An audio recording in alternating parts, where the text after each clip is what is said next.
The next altcoin season is going to be nothing short of spectacular, but there's going to be a few crucial things you guys need to look out for if you want to be on the winning side, because number one, what you must understand is it's player versus player when it comes to a bull market. Now, we are in a bear market right now, and this is good because you can get your DCA plays in, but again, I really want to talk about why the next 2 months could be really once in a lifetime for setting yourself up and what the outcome is going to happen for this altcoin season going forward. Alright guys, so 2 months and could be once in a lifetime, but I really want to talk about the next altcoin season and what it could do for you, why it could do so well for you. But some narratives that are happening right now, if you just look at most meme coins right now, we talked about these the other day, Sheep, Sponge, Turbo, like this is just start of the waves. Like if you look at Pepe, of course, PooCoin, you know, these are all coming back now.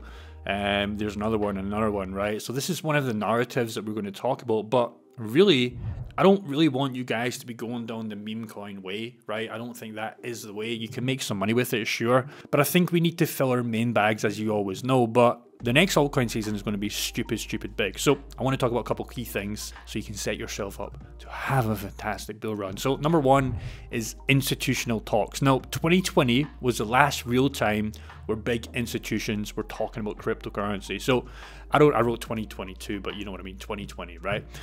What I mean was everybody of the likes of like PayPal, you know, Tesla were buying in 2021, and this shit went absolutely crazy, right? The good thing, what we're seeing right now is Goldman Sachs are starting to shill coins like Ethereum. If you've seen this post right here, they're pretty much saying ETH is becoming deflationary, and this is, you know, this is the fact of the matter, and this is great, by the way, just keep that in mind. But why is this a good thing? Well, number one is this is part of the first narrative that always happens. Now, do you think Goldman Sachs, for example, haven't already bought and then they made this, you know, headline? So what these guys do, and like I said before with PayPal, you know, and Tesla and all these other companies back in the day, 2021, 2020, not even back in the day, they'll buy first and then it's almost like a YouTuber promoting something, right? Whenever I promote my own services, etc., like the community, right? It's almost like, you know, if you buy a cryptocurrency, then, you know, I don't want to put any names, like BitBoy talks about he's already bought, right? I'm not saying about BitBoy, but you know what I mean. So Goldman Sachs, to some degree, do this all the time, and they did it in the last run with the likes of PayPal, etc. They announced they were accepting it, but guess what? On their balance sheet, I'm pretty sure they had a lot of Bitcoin and Ethereum, right? This is just the first narrative, and this is good because here's what happens and here is the story. This always happens, guys. So there's always some narrative, you know, some nice story of why Bitcoin is going to save us all, right? In 2020, 2021, right? What was the big narrative? Well, the money printer was going burr. There was, you know, inflation was going crazy. You were told that you need to get your money out of your bank accounts and put it into assets, right? This was the narrative, but why it was so good was it always has to be an easy digestible story, right? On people why they should buy. If the story isn't digestible or it's too complicated or it just doesn't make sense, it gets buried. Like if I make a YouTube video, for example, that's just way too complicated and I go too in depth, a lot of people are just going to bounce. If I make a simple video that still has the knowledge but it's easy to digest, you know, YouTube will push it more. It's the exact same with people buying cryptocurrency. If it's easy to digest, the herd will start buying Bitcoin, and this is good because, again, you can be the herd in 2023 and still make a shitload of money, or you can be the herd in 2025 and lose it all, right?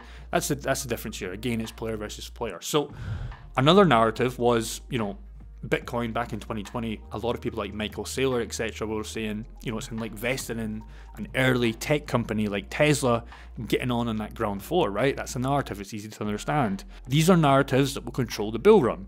Another one, especially for Bitcoin, is the 4-year cycle. So you guys should be aware that the 27th of April, I believe, don't fact check me on that, but I believe it's that day. It's next year anyways, in April, I think, March, April. This is when shit moves. That's another narrative, right? So understand, when you're looking at, you know, Bitcoin itself, the narrative, if I go into Bitcoin right now and I show you exactly, if I go in the weekly, it'll be a lot easier. And we go back to 2020, pretty much, if you look at it on the weekly, it gets absolutely crazy when these big companies were talking about it, right? What happened? They all bought, and guess what? They ran it, right? I'm not saying it's going to happen right now. I do believe we're going to be sideways action, if not lower. But like I said, the 2 to 6 months, really, if we get in 2024, this is where you're going to see a lot more articles like Goldman Sachs chilling. And it's only because they're super bullish. And this is what happens all the time. Now guess what? Obviously there's a big downtrend. We're seeing a big pump up on the weekly right now, but regardless, you guys have to keep those tap dance entries on. And how do you do that? You spread into multiple plays. I'm not necessarily saying buy Bitcoin or Ethereum. I don't think they're good plays for the small investor, but you are still going to make some money. So keep that in mind. So who loses? Retail, hopefully not you. So retail people always lose. They always lose money, right? Retail just means, normal people like me or you, right? We can win money, of course, and that is, by being early. But a lot of people, and you probably were one of them in 2021, I definitely was. I thought I was being smart. I thought I was super, I thought I was a big time player. And I got fucking destroyed in 2021. But guess what? I learned, and I rinse and repeat this, and we're going to do it properly in 2025. So understand everything in life is a game, especially crypto. Understand this. This is what is going to happen with 99.9% of retail. And if you think you're different, you're not, right? But you can be that 0.1% different if you just follow this simple guide. And we've already talked about it before. Just get fucking investing and just take your profits, right? Super easy. But it happened in 2017 and 2021. And it will continually happen in 2025 and throughout the further future of bull runs. These are the sheep of crypto. These guys always lose. 2025, they heard about it in 2021, but they were too late. What happens is now they think they finally get a chance to get rich and quit their 9 to 5. And that is true, but unfortunately they were just 2 years too late, maybe even 1 year too late. You could do it in. It just depends. But this is where 99% of people are going to lose money because they're doing this in 2025. The hairdresser's talking about it. Your mom's getting involved. Your dad's getting involved. It's already too late. The TV's talking about it. It's already too late, bro. You got to go back, and that's when you make the money. So we are already investing right now when nobody's talking about it, when crypto's fearful. We make the money, right? Again, still take your profits, learn how to actually sell, but regardless, you're going to be up a lot of money. As long as you're not investing in shitcoins, right? Keep that in mind. So what they don't understand is this 2025, they're going to be far too late. They're going to be buying, and we are literally selling our 10x's to them. So when these people are coming to our exchanges, whether it's KuCoin, Binance, whoever you guys are using, we are actually coming on an exchange as well, and we're taking our goddamn profits. And these guys thinking they're going to quit their 9 to 5s, get rich. This is how the transaction works. We're selling to the exchange, and these guys are buying. We're gone, we live our happy little life. These guys, they think they're getting rich, and they actually get wrecked. It always happens. Just look at the charts. It happened up here. You got a second lifeline, I suppose, but nobody was expecting this double top. But this was a really top, and then guess what? All the way down. Look at this one in 2017, all the way down. If you want to go back to 2013, I believe you can kind of see it down there. But it's always the same. And this is the beautiful thing about cryptocurrency and stocks. Here's another narrative that nobody seems to be talking about, the positive feedback loop on ETH fees. So as you know, and I don't want to be going too deep on you guys and getting some people confused, but as you know, gas fees, the things to sell your cryptocurrency, have been getting stupid expensive, right? So a lot of people were up on these, trying to buy these coins, but it was costing them more than maybe the $100 to actually buy and sell. So a lot of people just didn't bother because these small investors, they might only have $100, $200 and they're paying that just to get in and get out. They have nothing left, right? But for the big players or just average players with thousands of dollars, which hopefully you do have invested by now or you're trying to do, this is great because as people come into cryptocurrency, this is what happens. Friends tell their friends, this flywheels to more spread, a positive feedback loop.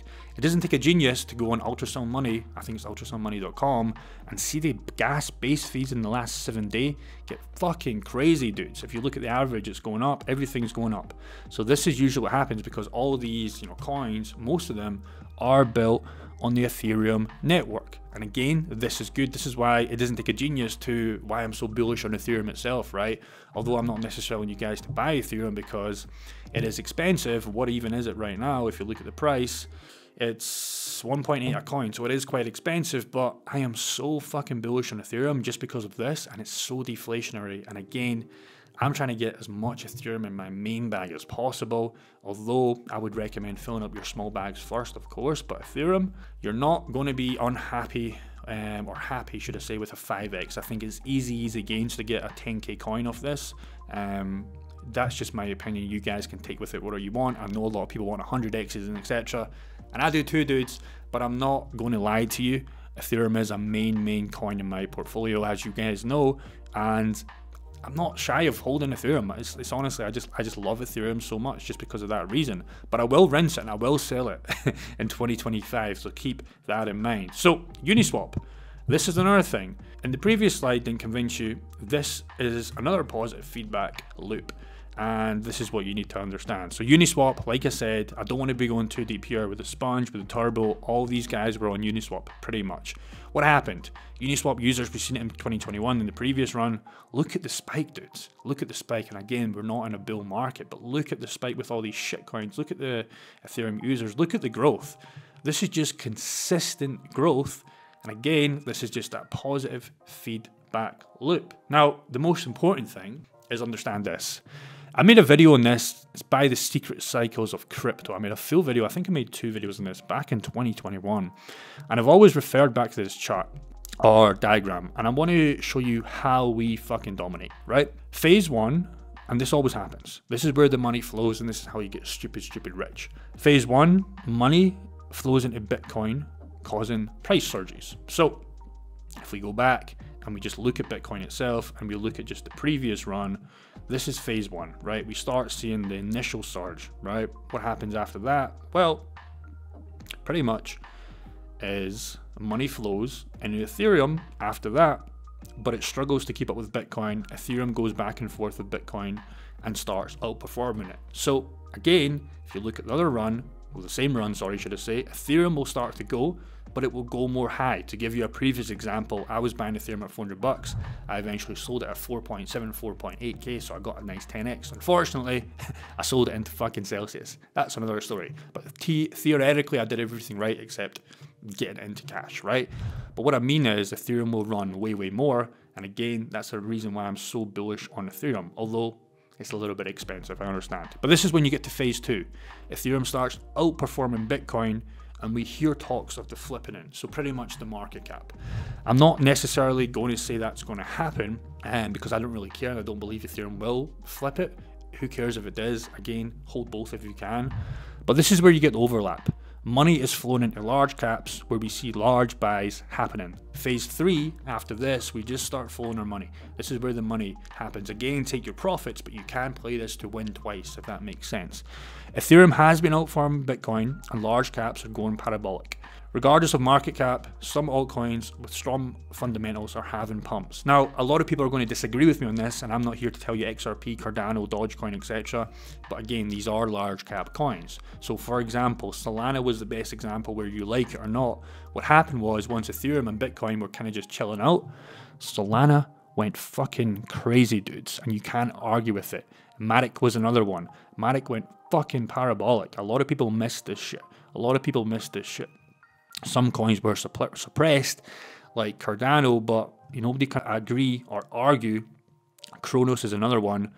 Parabolic, right? This is the next stage, and this is phase 3. And the last stage, this is where you get proper alt season. So a lot of people think we're in alt season right now. It's just a meme coin pump, and it's fine. It's good to have some fun in it, but we're nowhere near the parabolic phase. So this is where true money is made. But again, get your money made in here as well. But if you are an altcoin degen, this is the last piece of the puzzle. But you can come in here and rinse both of these, right? You can make money in this, transfer, and then you can do this. Because if you just hold all altcoins, and especially low cap shit coins, you're going to miss the gains over here, and your coin might never pump. Just keep that in mind. Large caps have gone full vertical, and we're seeing blow of tops, 60 odd K, what was it, 69K last bull run, 4.8 for Ethereum. So we see these blow of tops. Now mid and low caps and micro caps tend to pump around the same time. Large caps have been outperforming Bitcoin and Ethereum, not in terms of market cap. They've been getting better gains, like Polygon, Matic, and Solana, like I just showed you. It seems every coin is going to go parabolic, regardless of fundamentals. This is where you get your proper shit coins. You've seen it in Shiba, you've seen it in Dogecoin. If you want to say Dogecoin isn't a shit coin, sure, but if we're being honest, it has no utility, and that's fine, but the utility could be just a meme. Look at the fucking spike, bro. Look at the fucking spike. This is what I mean, and this is the last kind of phase, because what happens after that, you hit the peak, and it's death, right? Again, these coins can come back. Don't get me wrong. Don't be scared to run these coins, but memes are everywhere. And we've just seen a little phase of that, but it's nothing what we're going to see in 2025. Everyone is getting super excited, and you feel mania in the air. And that is the 4 phases of an altcoin. But to go back to the title, the altcoin season is going to be fucking huge, right? And I know I've got a bit of a potty mouth today, but I just can't tell you guys how beautiful it is to be alive in this situation where you can ride, get rich, increase your active income, of course. But these next 2 months could be once in a lifetime. Might want to change that to 2 to 6 months. Again, it's just a catchy title, whatever. Don't look at it too seriously. But really, really ask yourself, dudes, are you DCA investing as much as you can? Are you increasing that active income? Another way, what you can do, I'm not shilling you guys here, but you can join this private community and get access to a lot of classrooms, speak with me personally, speak with some of the guys, and you can get that next level, you know, to your actual investing experience. There's no financial advice in there, of course, but it's a group of men, a group of solid men that want to better themselves in cryptocurrency and YouTube and e-commerce and business itself. So that's another thing you could do. But again, fill up your main bags first, bro. Use this, watch this 2, 3, 4 times. It'll save you so much money. For the big players, it'll save you hundreds of thousands of dollars, if not millions of dollars, if you understand this. And if you understand this, you don't need to work a 9 to 5 ever again. As long as you understand this, you're good to go. I really hope that made sense for you guys. Comment below if you enjoyed it. I'll see you in the next one.